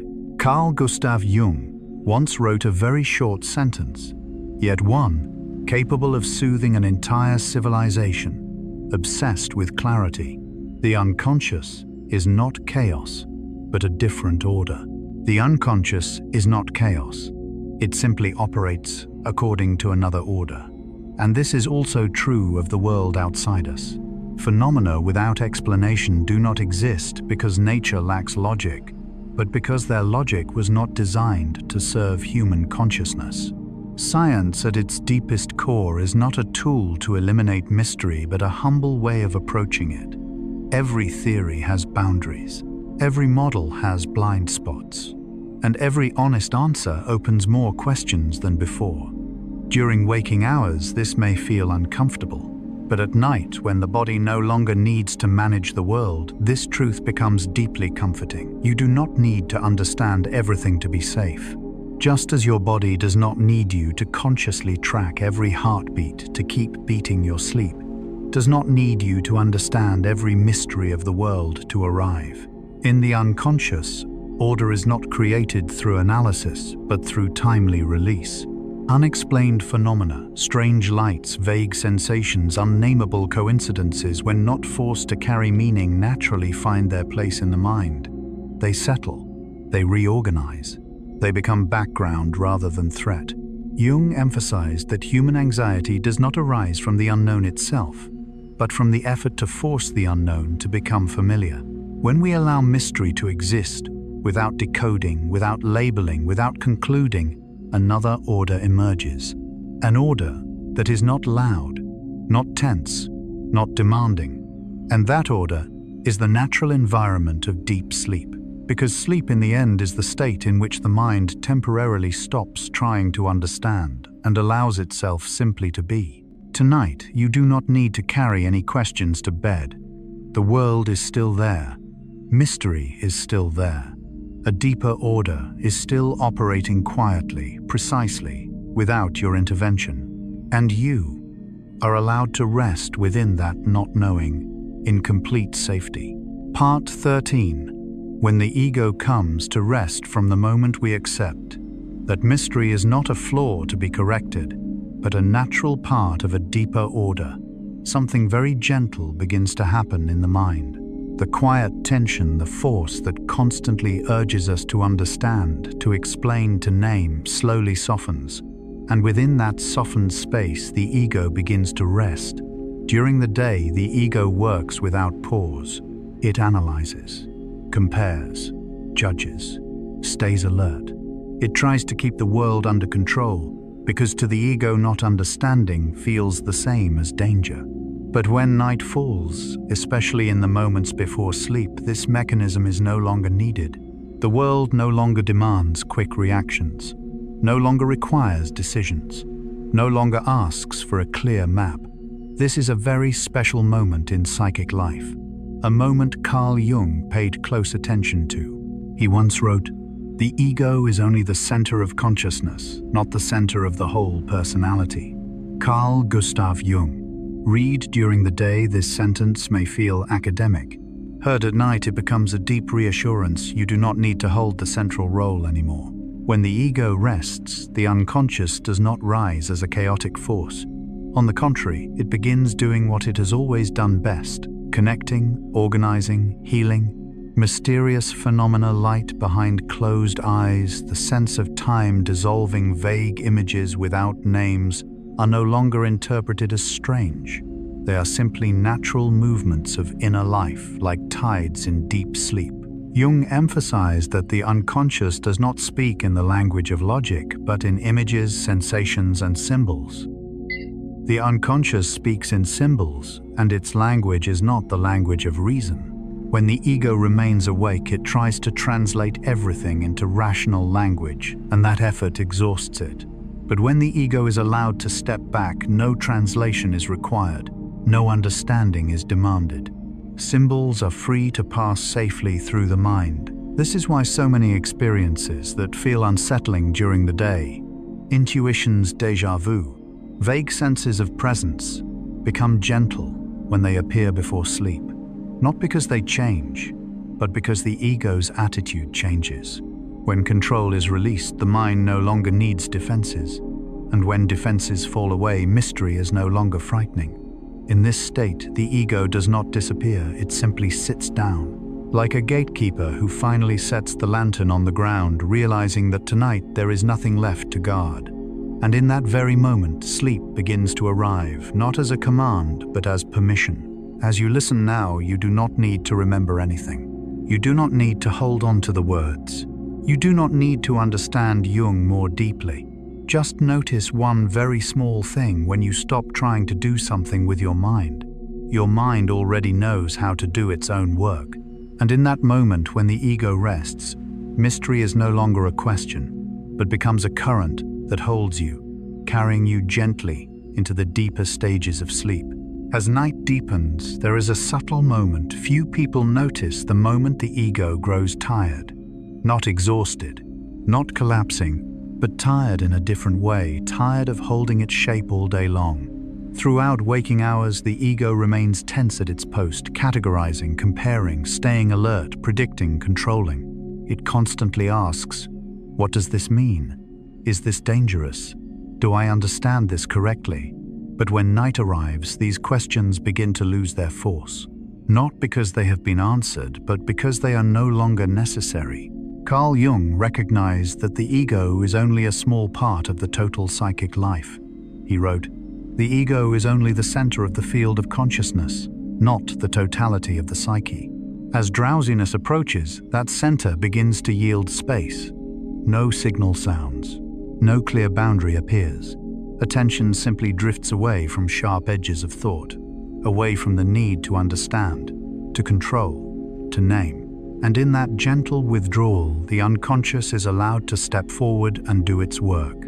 In this state, phenomena once labeled mysterious lose their threatening quality, not because they have been explained, but because we are no longer standing opposite them. When the ego is alert, everything unclear can feel like a potential danger. But when the ego rests, the unknown is allowed to exist without defense.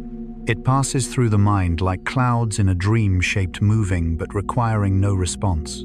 Jung believed the unconscious speaks not through logic, but through images, sensations, symbols, and rhythm. And night is the natural environment for this language. When the brain stops analyzing, when attention is no longer stretched tight by daylight, sound and responsibility, deeper layers of the psyche begin to reorganize lived experience, quietly, without permission, without the ego's supervision. In this state, the sense of time also changes. A minute may stretch into spaciousness or disappear entirely. This is not disorder, but a sign the mind is leaving linear time, the time of calendars, clocks, and obligations, and entering unconscious time. Jung emphasized that the unconscious does not operate according to familiar before and after. What was buried, forgotten, postponed during the day may surface at night without order, without clear reason. And the important thing is this: you do not need to participate. You do not need to observe. You do not need to remember. You do not need to interpret. The ego believes that without supervision, everything will collapse.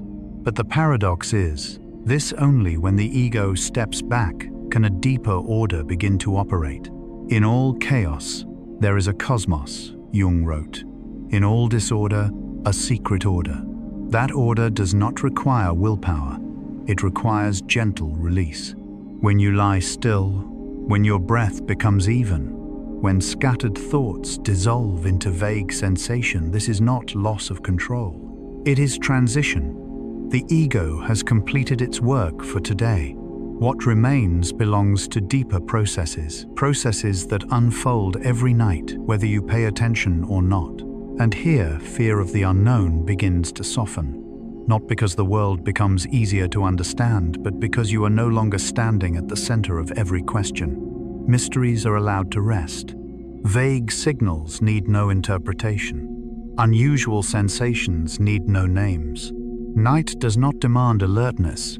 It invites trust. Part 13, therefore, is not an explanation, but a door closing very gently. It brings the listener to the threshold of sleep, where the ego can lay down the burden of understanding, and the unconscious is free to continue its quiet work. No light, no control, no effort. And when the ego rests, sleep is no longer something to achieve, it is something that naturally happens.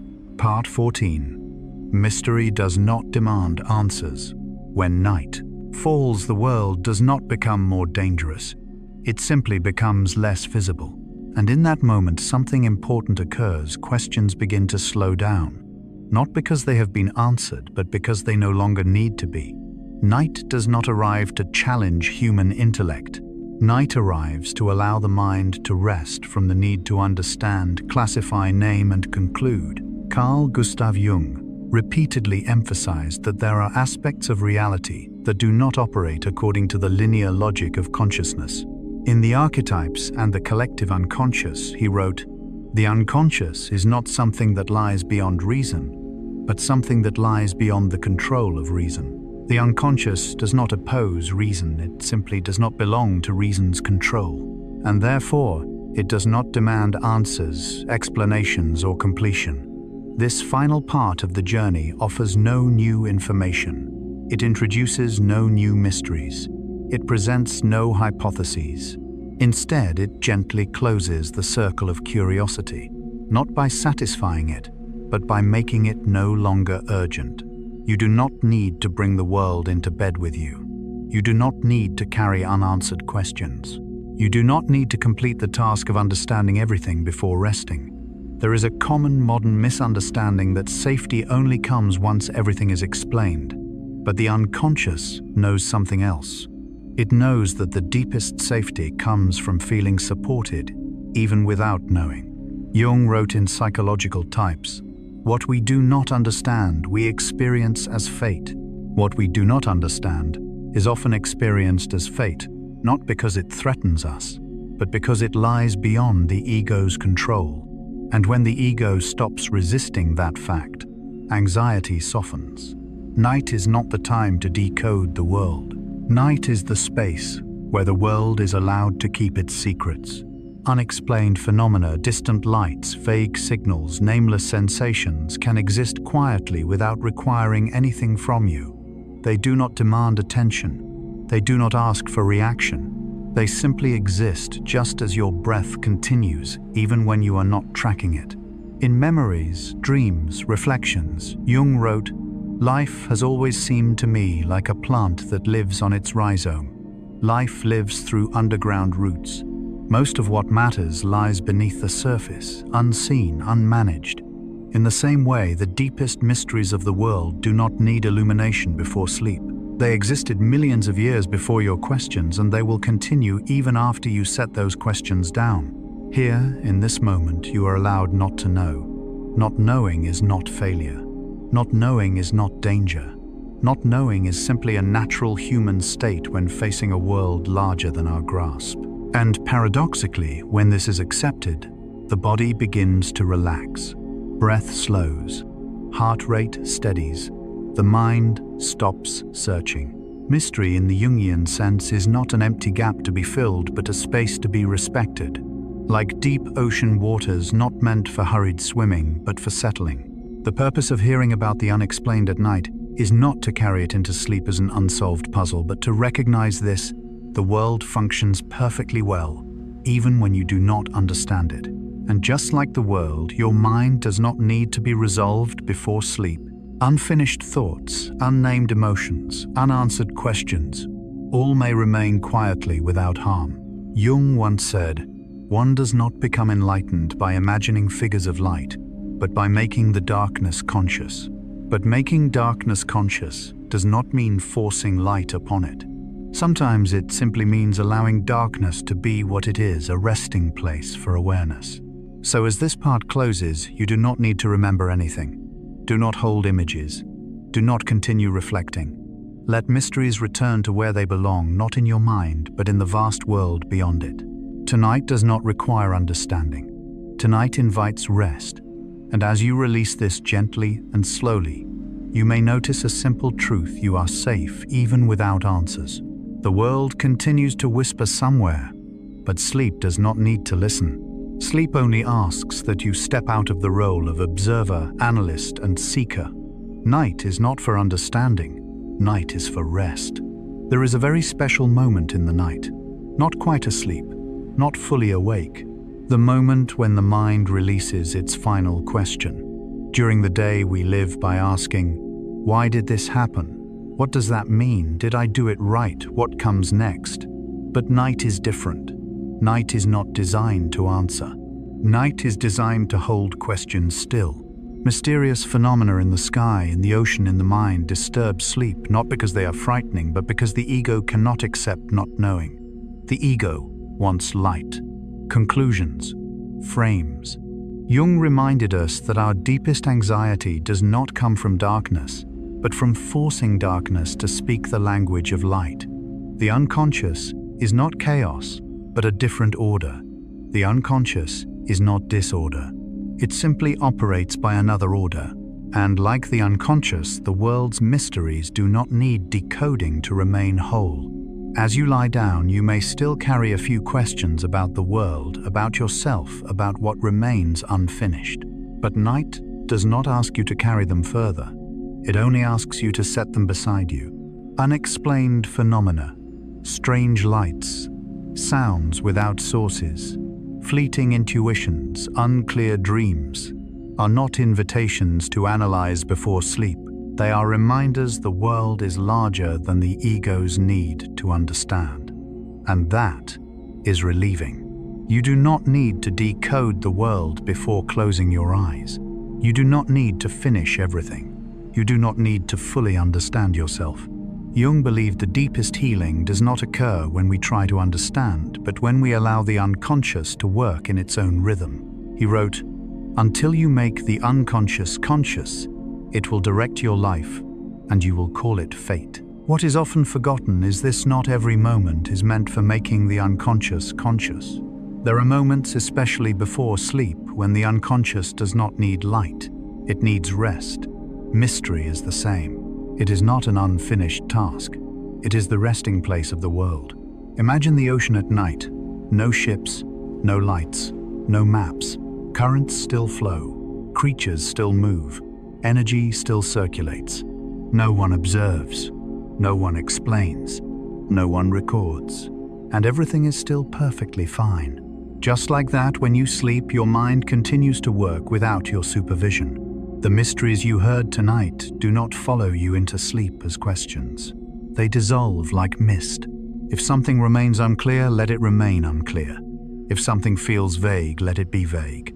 Night is not for explanation. Night is for the safety of not needing to know. And here, the circle of curiosity gently closes, not with answers, but with permission to rest. You are not abandoning knowledge. You are simply setting it down. You are not turning away from the world. You are allowing the world to keep whispering without your attention. Mysteries remain. Tomorrow remains. The world continues. And for now, night asks only one thing of you: sleep. No understanding required. No holding on. No answers. You have gone deep enough for today. You have listened enough. Now it is time to soften. Let your eyelids grow heavy. Let your breath slow. Let images fade. And let sleep arrive naturally, without effort, without control. The world is still safe, mystery is still there, and you are allowed to rest. Sleep deeply. Sleep quietly. Sleep gently. Good night.